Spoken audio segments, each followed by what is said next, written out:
तो good afternoon to all. आज अपना टॉपिक है कोलेसिस्टेक्टॉमी। आज जो अपन पढ़ेंगे वो पढ़ेंगे कोलेसिस्टेक्टॉमी के बारे में कि कोलेसिस्टेक्टॉमी क्या होती है, क्यों करना चाहिए, उसका इंडिकेशन क्या है, कॉजेस क्या है, उसका सिम्टम्स क्या है, डायग्नोसिस क्या है, सर्जिकल प्रोसीजर कैसे की जाती है, देन कौन से टाइप की कोलेसिस्टेक्टॉमी की जाती है और नर्सिंग मैनेजमेंट में क्या किया जाता है। तो एक ओवरलुक है, जो कोलेसिस्टेक्टॉमी होता है वो ग्लैलब्लैडर रिमूवल सर्जरी है। It is the safe and effective surgery.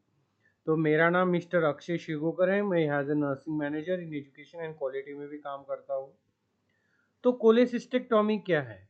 तो कोलेसिस्टेक्टॉमी जो है ना, एक सर्जिकल प्रोसीजर है जिसमें क्या किया जाता है, जो गॉल ब्लैडर होता है उसको रिमूव किया जाता है। क्या किया जाता है? गॉल ब्लैडर को रिमूव किया जाता है एक सर्जिकल प्रोसीजर थ्रू। उसको बोलते हैं कोलेसिस्टेक्टॉमी। ठीक है। जो गॉल ब्लैडर होता है एक स्मॉल पियर शेप ऑर्गन होता है जो कि लीवर के बाजू में होता है, जो बिट एंड में होता है। जो गॉल ब्लैडर क्या करता है, store and concentrated bile juice जो बनता है वो गॉल ब्लैडर क्या करता है, स्टोर करता है। जो बाइल जूस होता है या जूस होता है बाइल जूस, वो डाइजेस्ट, फूड डाइजेस्ट और फैट डाइजेस्ट करने में क्या करता है, हेल्प करता है। It is one of the most common abdominal surgeries. ये जो कोलेसिस्टेक्टॉमी जो है एक मोस्ट कॉमन एब्डोमिनल सर्जरी है।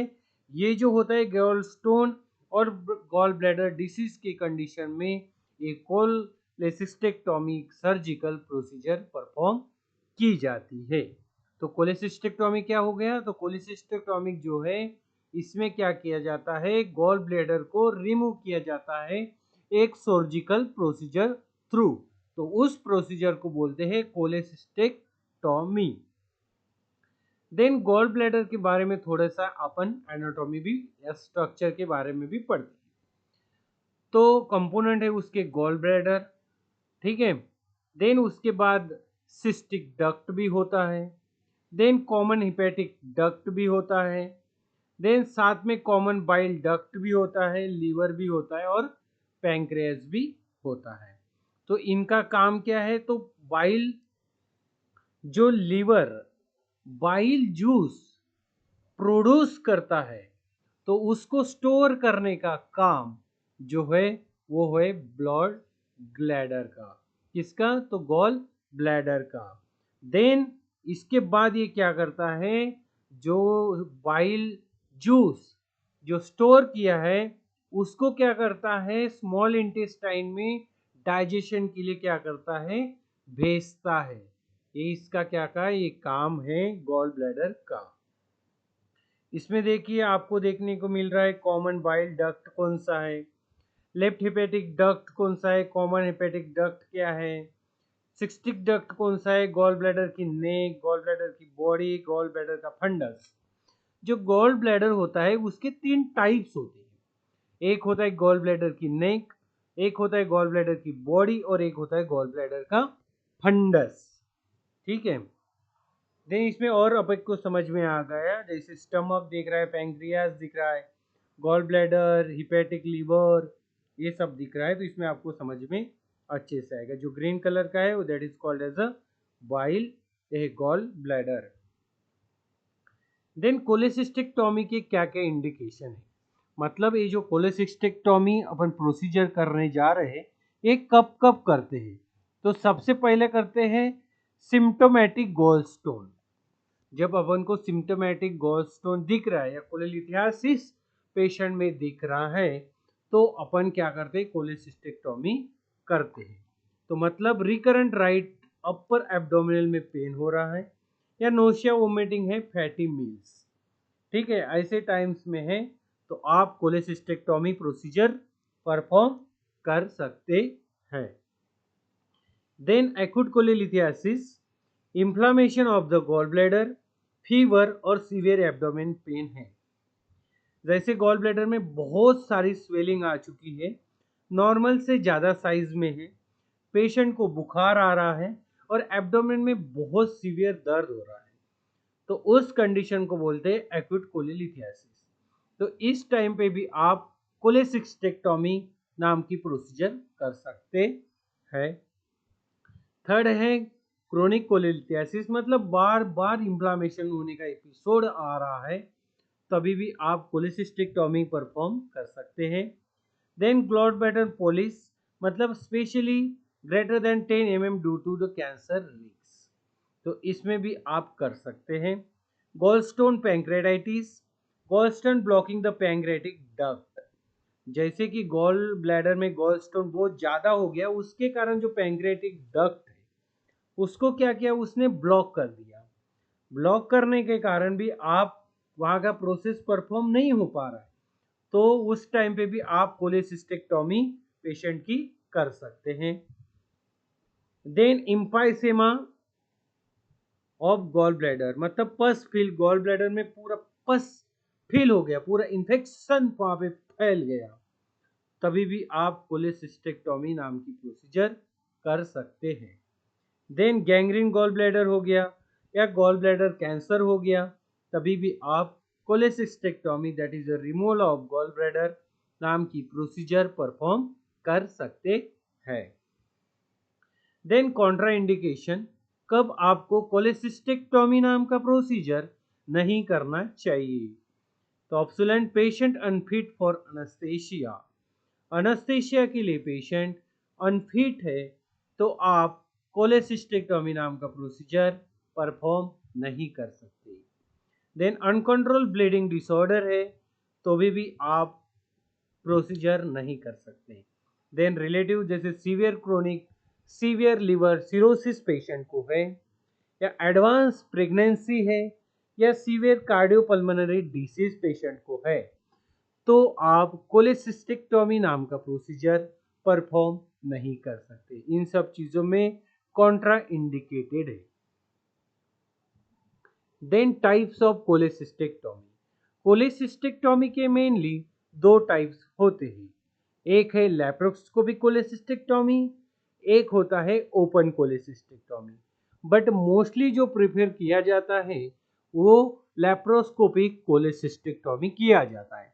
इसमें क्या फीचर्स है, तो मिनिमम इन्वेसिव है, इसमें ज़्यादा खर्चा नहीं आएगा, और इसमें बहुत कम इंसिजन लेना पड़ता है, जैसे कि 0.5 से लेके 1 सेंटीमीटर तक।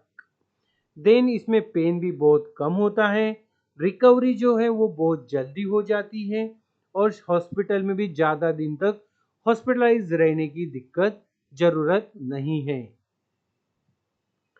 देन इसके एडवांटेजेस क्या है, तो मिनिमल स्कारिंग बहुत कम होता है, ब्लड का भी लॉस यहाँ पे ज़्यादा नहीं होता है, बहुत जल्दी आप घूम फिर सकते हैं, एंड इन्फेक्शन की भी रिस्क बहुत कम रहती है, इसलिए mostly patient laparoscopic cholecystectomy gold standard के लिए, मतलब गोल्ड स्टैंडर्ड में इसमें प्रिफर करते हैं।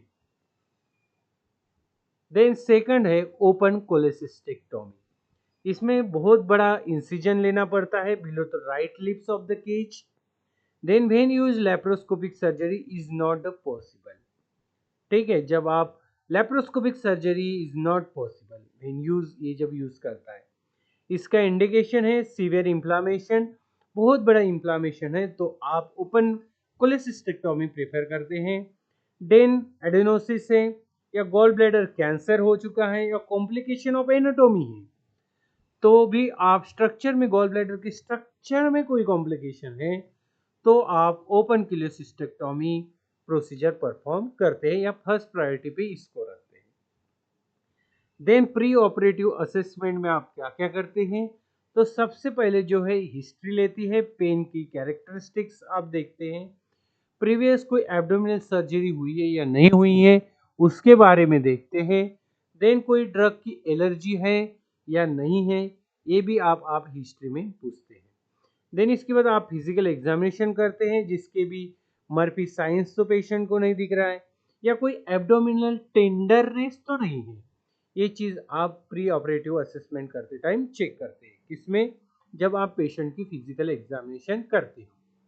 देन आप इसमें इन्वेस्टिगेशन क्या क्या भेजते हैं, जैसे कि ब्लड टेस्ट में सीबीसी भेजते हैं आज the complete blood count, then LFT, that is the liver function test, PT-INR prothrombin, serum amylase और लैपेज और रीनल फंक्शन टेस्ट, ये आप ब्लड इन्वेस्टिगेशन करते हो। देन इमेजिंग में आप अल्ट्रासाउंड, फर्स्ट लाइन ट्रीटमेंट है आपका ultrasound of abdomen. Then CT scan करते हो। देन उसके बाद EMRCP भी पेशेंट का होती है। Then ERCP if CDG stone is suspected है तो आप ERCP करोगे, अदरवाइज नहीं। देन लेप्रोस्कोपी कोलेसिस्टेक्टोमी प्रोसीजर कैसी की जाती है? तो सबसे पहले पेशेंट को अनेस्थीसिया, सबसे पहले पेशेंट को सुपाइन पोजीशन दिया जाता है।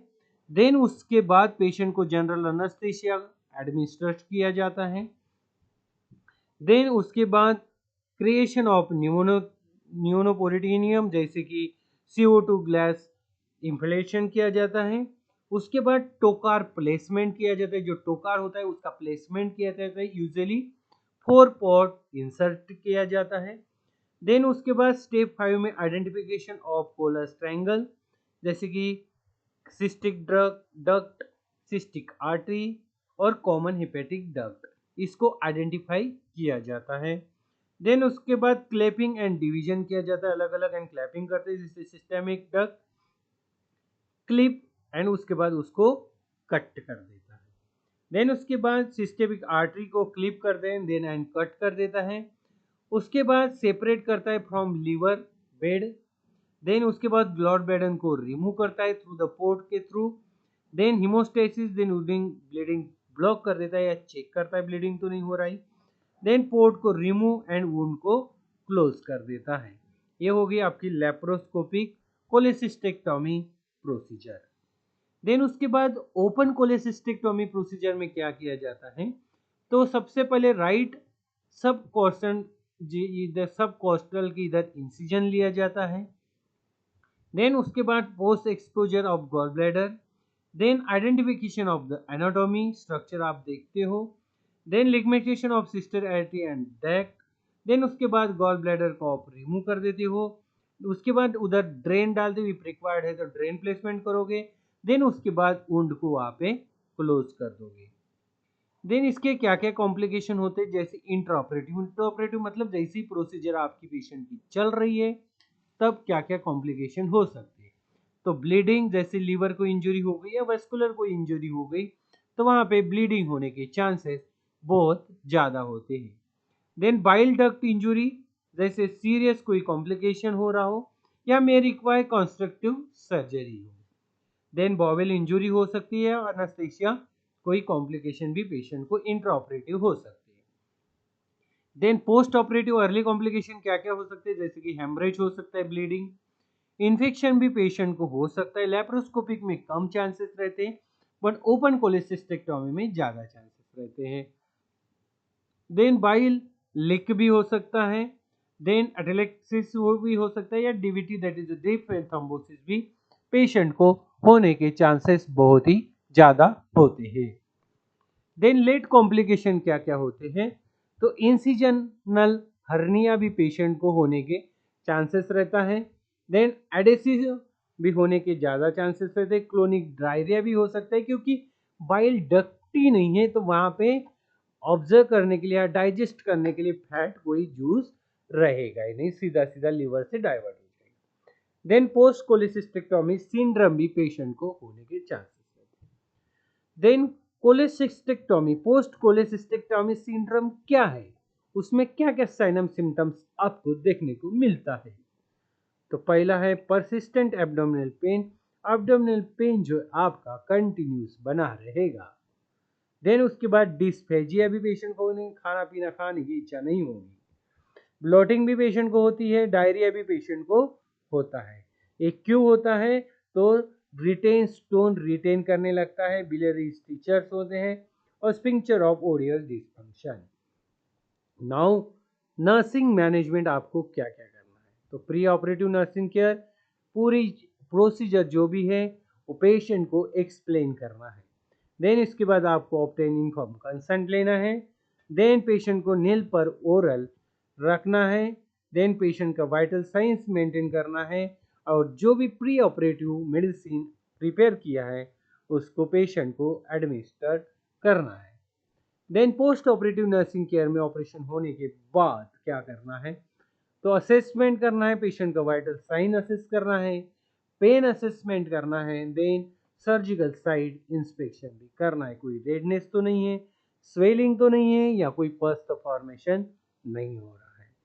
देन इंटरवेंशन पेन मैनेजमेंट आपको करना है, अर्ली एम्बुलेशन करना है और डीप ब्रीदिंग एक्सरसाइज पेशेंट को करने के लिए बोलना है। देन उसके बाद ड्रेनेज, जो भी ड्रेन डाला है उसको मॉनिटर करना है, पेशेंट को फ्लूइड इंटेक के लिए इंकरेज करना है, और एज ए नर्स क्या ऑब्जर्व करना है कि पेशेंट को बुखार तो नहीं है, या पेशेंट को जॉन्डिस तो नहीं है, या एक्सेसिव कोई पेन तो नहीं है, या बाइल लीक तो नहीं हो रहा है।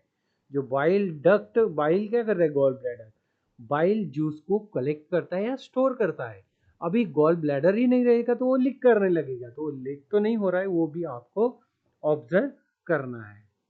देन पेशेंट को क्या क्या एजुकेशन देना है, तो पेशेंट को डाइट के बारे में बताना है कि लो फैट डाइट पेशेंट को खानी है, देन स्मॉल और फ्रिक्वेंट मील लेना है, देन एडुकेट हाइड्रेशन पेशेंट को रखना है।